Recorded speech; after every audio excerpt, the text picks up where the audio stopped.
آنے والا زمانہ میں آپ سے عرض کر دوں، آج میں تو ہمیشہ کہتا ہوں میں تعلیم کا آدمی نہیں ہوں، میں پالیٹکس کا آدمی ہوں. ہم کو اگلے 4-5 سال دکھائی دے رہے ہیں. قدم رکھنے کی گنجائش آپ کو ملنے والی نہیں ہے. میری بات آپ نوٹ کر کے رکھیں. کوئی آپ کو قدم نہیں رکھنے دے گا اپنے ارینا میں، اپنے علاقے میں، اپنے حلقے میں، اپنے علم میں، اپنی حرفت میں، اپنی صنعت میں. 9 بار بات ہونے کے بعد بھی بات کامیاب نہیں ہو پائی، اور اگر یہ 900 بار ہو جائے گی تب بھی کامیاب نہیں ہوگی، کیونکہ کسان اس بات پر اڑے ہیں کہ وہ یہ قوانین نہیں چاہتے، اور حکومت اس بات پر مصر ہے کہ وہ کارپوریٹ کو فائدہ پہنچا کے رہے گی. جب قانون لائے جاتے ہیں اور پارلیمانی طریقہ کار کو ٹھیکہ دکھا کے قانون لائے جاتے ہیں، اور اس پر جب اعتراض ہوتا ہے تو حکومت اپنی ناکامی کو چھپانے کے لیے جمہوری تحریکیں چلانے والوں کو گالی دے کے بدنام کرنا چاہتی ہے، اور قوت کے ذریعے ان کو زدوکوب کرنا چاہتی ہے. یہ شاہین باغ اور کسان موومنٹ دونوں کا ایک مشترکہ بینچ ہے. وہ ایسا لگتا ہے کہ حکومت کے اشارے کو چاروں لوگ جو بل کے حق میں ہیں ان پر کمیٹی بنانا ہے، وہ کسانوں کے ساتھ بے ایمانی کرنے کے لیے. جنہوں نے استعفیٰ دیا ہے تسلیم صاحب، انہیں کیا یہ احساس ہو گیا ہے کہ ہاں ہم کسانوں کے ساتھ غلط کر رہے ہیں؟ وہ پنجاب کے رہنے والے ہیں، ان کو معلوم ہے کہ پنجاب میں ان کا جینا دوبھر ہو جائے گا اگر وہ اس قسم کے اچھا، مجبوری میں، دباؤ میں انہوں نے استعفیٰ دیا ہے. بھارت نیوز 91 میں آپ کا سواگت ہے. اس وقت میرے سامنے سوشل میڈیا، اسٹریم میڈیا میں جو زیادہ چرچے میں رہتے ہیں ڈاکٹر تسلیم رحمانی صاحب، جو ایس ڈی پی آئی سے ان کا واسطہ ہے اور ایس ڈی پی آئی کے جنرل سیکریٹری ہے، اور کافی سماجی اور سیاسی معاملے میں بھی کافی سرگرم رہتے ہیں. آئیے ان سے اسلامک کلچرل سینٹر میں تعلیمی کل ہند یعنی کہ تعلیمی کنونشن کا آیوجن کیا گیا تھا یہاں پر، جو یہاں تشریف لائے تھے. انہوں نے اپنی اسپیچ میں ایک بات کہی کہ آنے والے 4-5 سالوں میں کسی علاقے میں پیر بھی رکھنے نہیں دیا جائے گا. آخر ایسا کیا ہوگا، ان سے معاملہ جاننے کی کوشش کرتا ہوں. جی تسلیم صاحب، دیکھیے، بتائیے.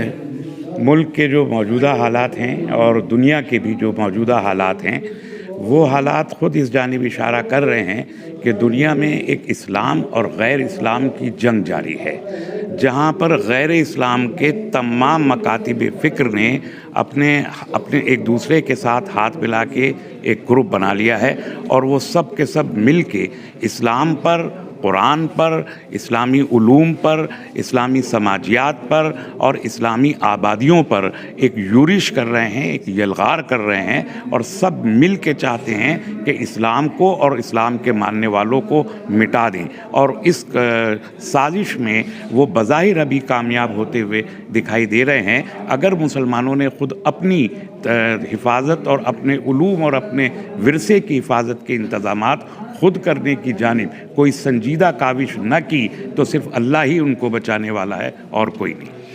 ڈاکٹر صاحب، آخر آپ کو کیوں ایسا لگتا ہے کہ تعلیم کی کمی ہے، اور خاص کر کے مسلمانوں کی بات ہوئی ہے تو ایسا کیوں لگتا ہے آپ کو، یہ بتائیں. دیکھیے، مجھے یہ نہیں لگتا کہ مسلمانوں میں تعلیم کی کمی ہے.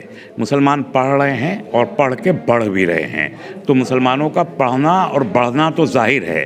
کسی بھی سینسس کی رپورٹ کو آپ اٹھا کے دیکھ لیجئے، تعلیمی ادارے بھی ہمارے بہت بڑے ہیں، اس میں کوئی دو رائے نہیں ہے. لیکن مسئلہ یہ ہے کہ مسلمانوں کو جو پڑھنا چاہیے تھا، مسلمانوں کو وہ نہیں پڑھایا گیا ابھی تک. اور ہمارا جو ایک مخصوص نصاب تعلیم ہونا چاہیے، جو قرآن نے پریسکرائب کیا ہے کہ اقرا بسم ربک الذی خلق خلق الانسان من علق، وہ یہ ظاہر کرتا ہے کہ ہماری ابتدائی تعلیم دین کی تعلیم سے شروع ہو کے اور اس کا سلسلہ سپر اسپیشلائزڈ ایجوکیشن تک جائے گا. لیکن اس جانب ابھی تک ہم کوئی نصاب، کوئی سلیبس تیار کرنے میں ناکام رہے ہیں. تو اسی جانب توجہ دلانے کی کوشش کی ضروری ہے کہ لوگ سمجھیں کہ مسلمانوں کو کیا پڑھنا ہے اور کیسے پڑھنا ہے، کہ وہ دین پر قائم رہتے ہوئے بہت اچھے علماء، ڈاکٹر، انجینئر، وکیل، پیشہ ور سیاستداں، تاجر اور صنعت کے میدانوں میں بھی اتنی ہی ترقی کریں جو اسلام کا مقصود ہے. جس طرح آپ بتا رہے ہیں مسلمان کافی تعلیم یافتہ ہے، پھر وہ کیوں ابھر کے نہیں آ رہے ہیں؟ وہ اس لیے ابھر کے نہیں آ رہے ہیں کہ وہ ایک جو موجودہ نظام تعلیم دنیا میں رائج ہے وہ ایک کمرشل ایجوکیشنل سسٹم ہے. وہ مکمل طور پر ایک انسان کو روبوٹ بناتا ہے, انسان نہیں بناتا. لیکن اسلام جو نظام تعلیم پیش کر رہا ہے وہ اس کو انسان بھی بناتا ہے, مفید بھی بناتا ہے, اور وہ تمام قسم کی ٹینشنز کو دور کر کے ایک ویلفیئر سوسائٹی کے قیام میں, جہاں تمام انسانیت کو کوئی فیض حاصل ہو, ایسا ایک نظام تعلیم اسلام پرپوز کرتا ہے. موجودہ نظام تعلیم اس کی نفی کرتا ہے. نہیں, تعلیم سے ہٹ کے تھوڑا اور جو ابھی کسانوں کے بارے میں بات کر لیں تھوڑا, کیونکہ میں جو 15 تاریخ کو جو کسانوں کی میٹنگ ہوئی اور اس میں نتیجہ کچھ بھی نہیں نکلا پچھلی تاریخوں کی طرح, بارے میں آپ کیا کہیں گے؟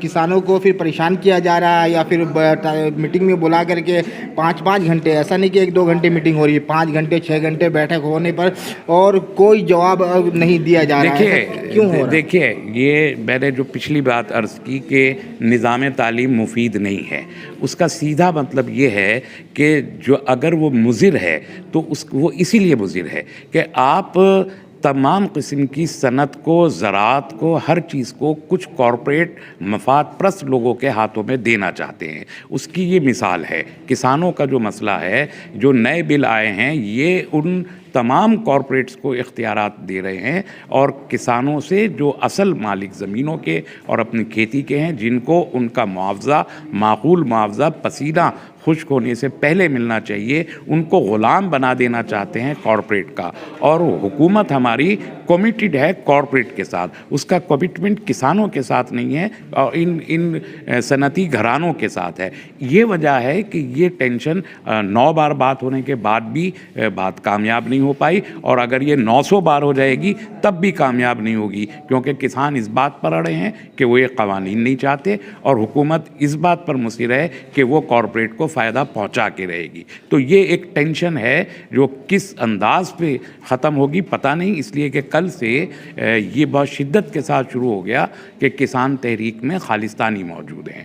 تو یہ حکومت کا پرانا وتیرہ ہے کہ جب وہ ناکام ہونے لگتی ہے کسی چیز میں اور ضد پہ قائم ہوتی ہے تو اس موومنٹ کو گالی دیتی ہے اور اس کو ایک اینٹی نیشنل موومنٹ کی حیثیت میں پیش کرنے کی کوشش کرتی ہے. وہی اب کسانوں کے ساتھ ہو رہا ہے.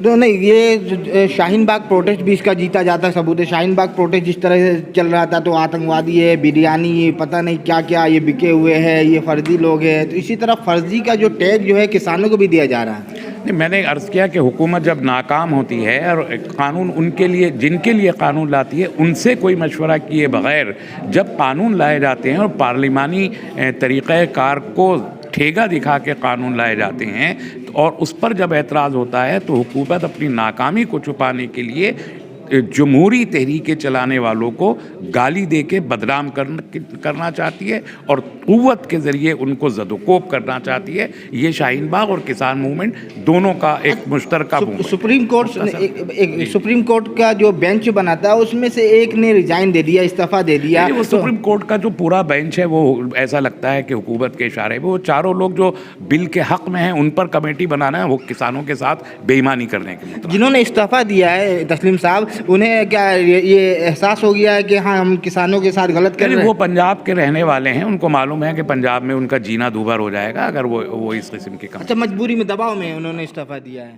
بہت